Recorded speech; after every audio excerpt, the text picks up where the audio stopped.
Hi guys, welcome back again for part 3 of exploring Walk Street. Let's get straight into it.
Đám trăm tập trung con đều đi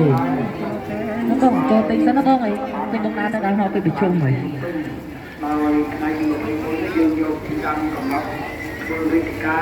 hai đằng của mình tập trung đi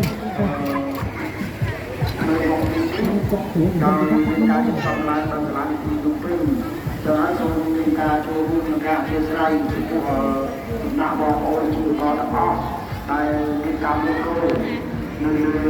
con thứ ba chẳng bạn đi đọc bom không ra được lấy rõ một thứ nghe được lấy một đôi tóc ba đi tóc lấy một đôi tóc nhưng xong rồi người ta chỉ phải bàn cho ba thang ngày sángនេះគឺយើងមិនទី21នេះយើងមិនបានទីចប់ទីតាំងនេះឲ្យបងប្អូនមានការយល់ដឹងទេណាសូមការយល់យោគក្នុងការមកดูសម្រាប់តែថ្ងៃសៅរ៍ថ្ងៃទេដល់ថ្ងៃអាទិត្យយើងអាចមកดูបានវិញហើយទីពីរទៀតចំពោះបងប្អូននៅស្ថានភាពនេះក៏ដូចគ្នាដែរក៏ត្រឹមតែជំនួសទៅក្នុងក្រុមការងារដែលបានចុះស្រង់ដើម្បីមានឲ្យដឹងថាការលក់ដូរនេះគឺយើងកំណត់ឲ្យនៅរៀបចំចាប់ពីម៉ោង8ព្រឹកថ្ងៃទី20នេះរៀបចំពីម៉ោង8ព្រឹករហូតដល់ម៉ោង12ថ្ងៃត្រង់ហើយដល់ចំណោះម៉ោង1គឺយើងได้ដាក់អាជ្ញាឲ្យចូលហើយបាទគឺได้អាជ្ញាឲ្យចូលហើយដល់ហើយសូមមកចូលបាយសម្រាប់លក់ដូរគឺសម្រាប់ថ្ងៃទី21នេះគឺអាជ្ញាឲ្យរៀបចំដល់ព្រឹកទៅបាទតែពីម៉ោង8ព្រឹកទៅឲ្យចូលហើយរហូតដល់ម៉ោង12ថ្ងៃត្រង់ហើយយើងនឹងមានការបង្ទុំម៉ោងនេះគឺได้ឲ្យចូលហើយដល់ហើយសូមបងប្អូនឧបការណ៍ណាមកចូលបាយកន្លងសូមប្រញាប់យកមកកន្លងខ្ញុំត្រូវធ្វើការចាប់ពីម៉ោង12ហើយដល់ហើយមិនខ្ញុំចំណោះដល់ដល់ដល់ដល់ដល់ខ្ញុំប្រញាប់យកមកអាចចូលបានណាអាចចូលបានហើយខ្ញុំឡើងទៅទីកាយក៏សូមមកដល់ចាប់ហើយមានពីរយអាណាបាយល្អណាស់មកការចាប់លោកលោកក៏ឲ្យយកការសោកដែរណាខ្ញុំយើងមានចំការរបស់យើងខ្លួនប្រាជ្ញារបស់យើងយើងជួយការចិត្តសាស្ត្រឲ្យលោកក្នុងរយៈហើយតាមទៅឲ្យក្រក់ឲ្យដល់ហើយការលោកខ្ញុំក៏មិនចូលដែរយើងទៅតាមទៅនេះដែរយើងមិនជឿថាពីខាងការលំដាប់ទៅតាមនេះស្អាតខ្ញុំតែស្អាតនេះបាទស្អាតនេះមិនមែនស្អាតសម្រាប់តែគ្រូមួយទេបងព្រោះថ្ងៃដែលយើងអាចញ៉ាំឲ្យគ្រូនោះមិនស្អាតទេបាទស្អាតតែគ្រូមួយចំនួនកន្លែងខ្លះសម្ភារៈខ្លះខ្ញុំពិនិត្យមើលឃើញថាមិនទាន់បានអត់ថាទេជួយការសិល្បៈដូនតាជួយការសិល្បៈដូនតា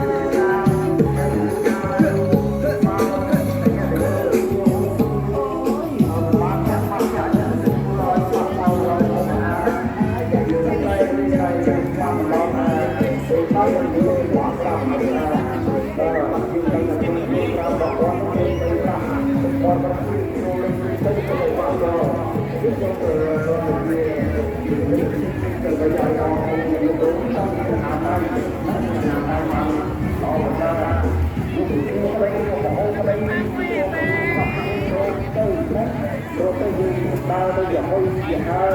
ដល់ពីទីនេះវាធ្វើឲ្យបោះហើយយ៉ាងណាតាមជាខ្ញុំបានតែចុះពីធ្វើហើយគឺខ្ញុំតែយកមកធ្វើការផ្សព្វផ្សាយឲ្យបានទៅទីនេះទៅដល់បងប្អូនដែលបោះអនាគតនេះឯងឲ្យមានការជួយគ្នា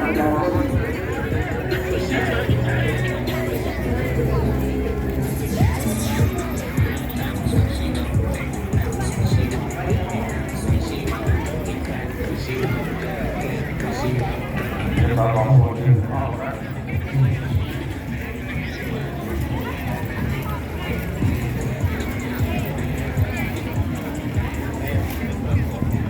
បាទខាងនោះវិញសូមជំរាបជូនតាមលោកស្រីដែលមានជាតិជំនាញគ្រប់ប្រភេទ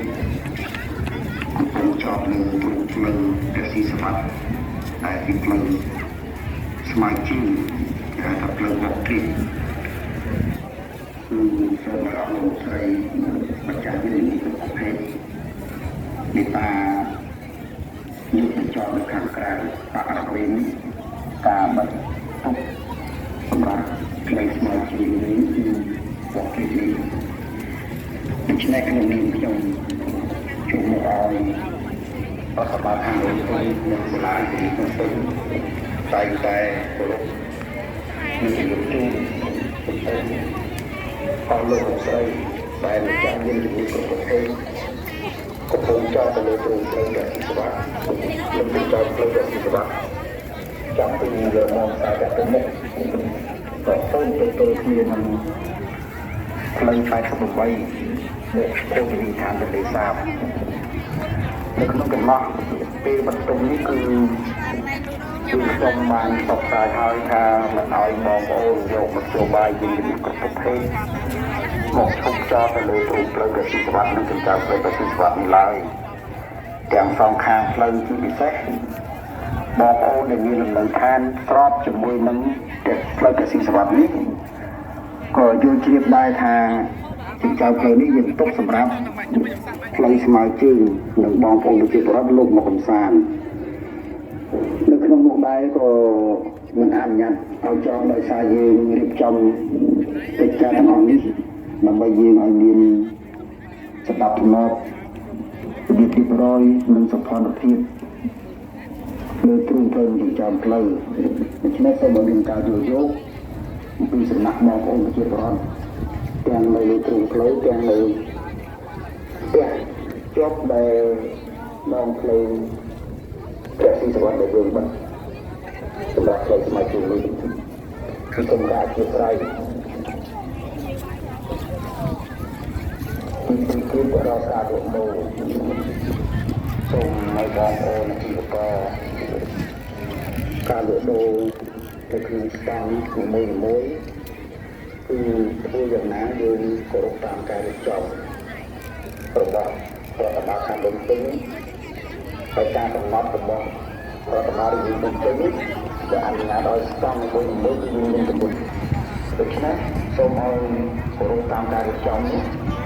មិនអនុញ្ញាតឲ្យបងប្អូននិងអាជីវករទាំងអស់ យកខាត់ពេញពេញមកដាក់នៅខាងក្រៅស្តង់គឺទៅទីតុកទៅធំផ្លាស់ទីឡើងឡាគឺមានគួរយ៉ាងណាដើម្បីរក្សាឲ្យបាននៅសម្រាប់មកសុខភាពលើទីតាំងរបស់លោកនោះគឺរួមតាមអបពីបណ្ដាប្រទេសធ្វើបាត់បង់នៅសុខភាពទៅវិញទៅ ពីយកទៅខាងក្រៅស្តង់ក៏ដូចគ្នាដែរក៏សូមឲ្យការយកទៅណាស់យកទៅតាមការកំណត់របស់បានអនុញ្ញាតឲ្យយកទៅមានគួរបន្តមិនត្រូវយកសម្ភារៈផ្សេងៗមកដាក់ទៅលើជើងក្បាលឬស្មៅលើគុំផ្កាដែលមានបង្កឲ្យคนทำมันมองឬក៏ให้มีការមកមានការនេះប្រសិនណាបងប្អូនមួយជំនួយដែលបានតាមការណែនាំរបស់រដ្ឋបាលខាងលើនេះគឺខ្ញុំនឹងគឺកិច្ចសន្យាមិនឈប់ Thank you for watching, guys. I really hope you enjoyed the video. Like and subscribe. See you in the next one.